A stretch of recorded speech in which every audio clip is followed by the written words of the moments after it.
अस्सलामु अलैकुम, welcome to my सहाबा series on Mehram Khan channel.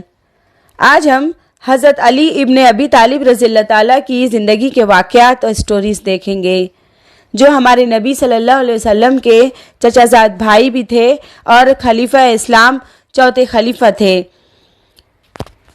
Let's begin the most remarkable personalities in Islamic history, हज़रत अली इब्न अबी तालिब रज़ियल्लाहु ताला।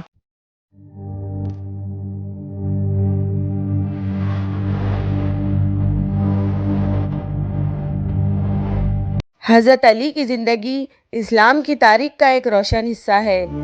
वो ना सिर्फ नबी करीम सल्लल्लाहु अलैहि वसल्लम के चचाज़ाद भाई और दामाद थे, बल्कि अपनी हिकमत, बहादुरी और अदल इंसाफ के लिए मशहूर थे। उनकी ज़िंदगी के कई हकीकी वाक़यात हमें दीन और अखलाकियात के अजीम असबाक सिखाते हैं। ग़ज़वा खंदक में कुरैश के मशहूर जंगजू उमर बिन अब्दूद ने मुसलमानों को मुकाबले का चैलेंज दिया।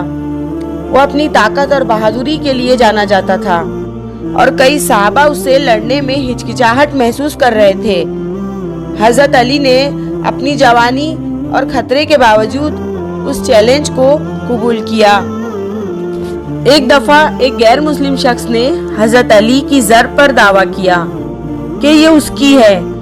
हज़रत अली, जो उस वक्त खलीफा थे, इस मामले को काजी के पास ले गए। काजी ने गवाहों के मुताले पर हज़रत अली के हक में फैसला ना दिया, क्योंकि वो अपने दावे के हक में गवाह पेश ना कर सके। इस इंसाफ से मुतासिर होकर वो गैर मुस्लिम इस्लाम कबूल कर गया और ज़र वापस कर दी। हज़रत अली अपनी हिकमत के लिए मशहूर थे। एक दफ़ा एक शख्स ने उनसे पूछा, हक और बातिल के दरमियान क्या फासला है? हज़रत अली ने जवाब दिया, 4 उंगलियों का।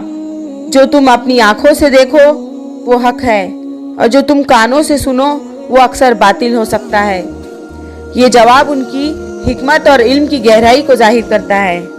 हज़रत अली कुरान मजीद की तफसीर और अहकाम के बारे में बहुत गहरा इल्म रखते थे। वो कुरान के हर लफ्ज़ और हुक्म को समझने में माहिर थे और कई बार मुश्किल मसाइल में सहाबा उनसे रहनुमाई लेते थे। हज़रत अली इल्म और हिकमत के मामले में अपनी मिसाल आप थे। उन्हें बाबुल इल्म यानी इल्म का दरवाज़ा कहा जाता है, क्योंकि नबी सल्लल्लाहु अलैहि वसल्लम ने उनके बारे में फरमाया, मैं इल्म का शहर हूँ और अली उसका दरवाज़ा है। बच्चों में सबसे पहले ईमान लाने वाले हज़रत अली थे। हमारे नबी सल्लल्लाहु अलैहि वसल्लम पर जब आयत उतरती तो आप लिख लिया करते। इस तरह आपने पूरा कुरान मुकम्मल लिखकर हमारे नबी को तोहफे में दिया। जब अली की उम्र इब्तिदाई जवानी की हुई तो हमारे नबी सल्लल्लाहु अलैहि वसल्लम ने अली को यमन का गवर्नर और यमन का काजी बना दिया और आपके लिए दुआ की।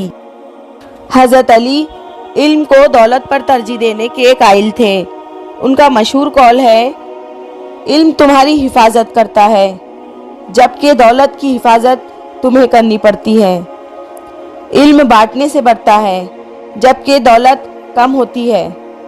इल्म आजीज़ी पैदा करता है, जबकि दौलत तकब्बुर पैदा करती है। जब तुम्हारी जान को खतरा हो तो सदका देकर जान बचाओ और तुम इस्तग़फ़ार किया करो। अल्लाह तुम्हारी हर कमज़ोरी को क़ुव्वत में बदल देगा और हर मुश्किल को आसानी में। बेशक हर मुश्किल के साथ आसानी है। इंसान को सुकून हासिल हो जाएगा अगर वो समझ ले कि हर चीज़ अल्लाह ही की मर्ज़ी से होती है।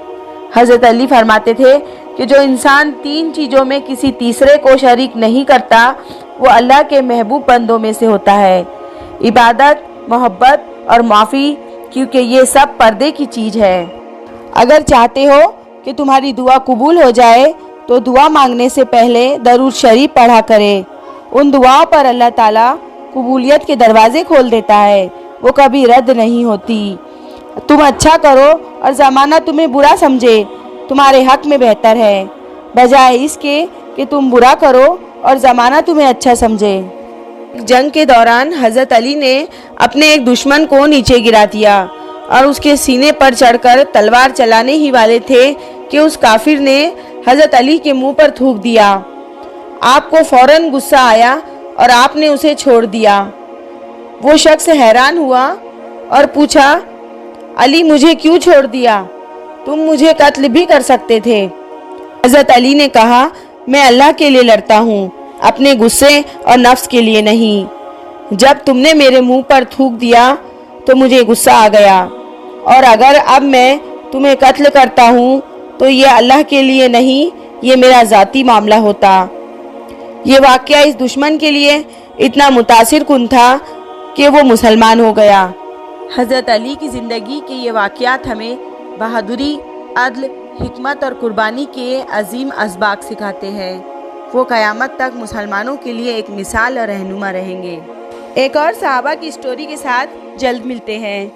Stay connect and don't forget to like, share and subscribe۔ اللہ حافظ۔